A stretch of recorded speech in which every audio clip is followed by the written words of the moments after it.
The Fuji X106 has just been released. Time to sell the X100V and upgrade. You always have to keep up with the latest technology, so you have to get the newest camera. There's no other solution, don't you think? Well, I don't think it's too much about the best camera specs. It's more about how much value we want to give to photography in our lives and why a camera upgrade might be the wrong way to go about it. Welcome to Alternatives to Buying a New Camera. I want to show you something. Here are some photos I took 8 years ago in Myanmar with the Fuji X100T, the model before the Fuji X100V and before the X100F.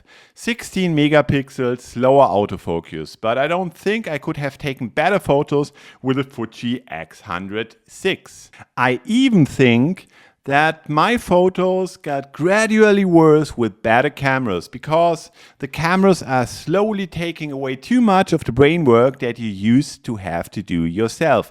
You simply get lazy. Here I'm shooting with the Fuji X100F in Bangladesh. I don't think the X106 would have made my photos any better. Color science from Fuji was also outstanding on the older models, and I've printed the Fuji X100T photos quite large for an exhibition, which looked really great. I think with today's AI you could upscale these images to the point where you could print them on posters. So what if not the desire for a better quality camera drives us to always want the latest model? Well, I have a theory. I think it's a way of expressing to yourself and your family or your friends the value that photography has for you. On the one hand, to motivate yourself, just like you're saying, well, now I've spent so much money on this camera, now I really need to get into photography. And on the other hand, to show your family that you are now a photographer, which is like, now dad has a 10,000 euros camera. He must be a real photographer, not just any hobbyist. In my opinion, people neglect the fact that most folks have to earn the money for an expensive camera in the first place, and that they may have to work longer hours for it, which takes time away from photography. How do you think you take the better photos, with a 10,000 euro camera in your town or with a Fuji X100T or a Ricoh GR3 for 1,000 euros plus 9,000 euros for photo trips? I have a hunch. I don't know about you. I've never said to myself, I wish I'd had a better camera on this or that trip or on this or that photo occasion. It's more likely that I simply used the wrong aperture, for example, but that's my fault alone, not the camera's. Now you might also say, just before you press the order button on some photography shop website, photographer XY has a Hasselblad or a Leica.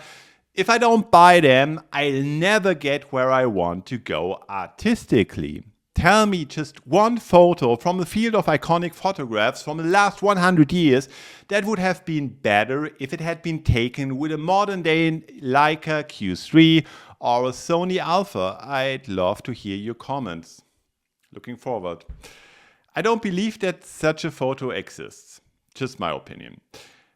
Photos that remain in the memory usually convey moods and they evoke emotions. And does technical perfection evoke emotions? It's not for nothing that we are moving away from the over-sharpened digital photos we wanted to achieve about 10 years ago. It's not for nothing that we apply retro filters or presets to our photos. I think we passed the edge of what a perfect camera is for people who don't do photography as a job about 5 to 7 years ago. You can actually buy any camera from the well-known manufacturers from that period, and most likely you will have great pictures that surpass the technical quality of photos by Vivian Maier, Henri Cartier-Bresson or Elliott Erwitt. And I think it doesn't matter whether you pay 300, 400 or 5,000 euros for the camera. Who cares about edge blurring or slight distortion with a fantastic subject in frame? Well, yes, I guess there are some nerds, okay.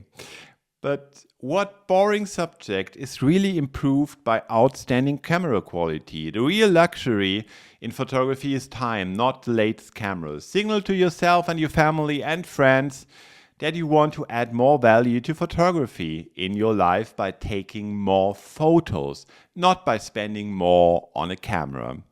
What would you choose? A better camera or more time to take photos? I look forward to your comments. Happy shooting, yours, Oliver.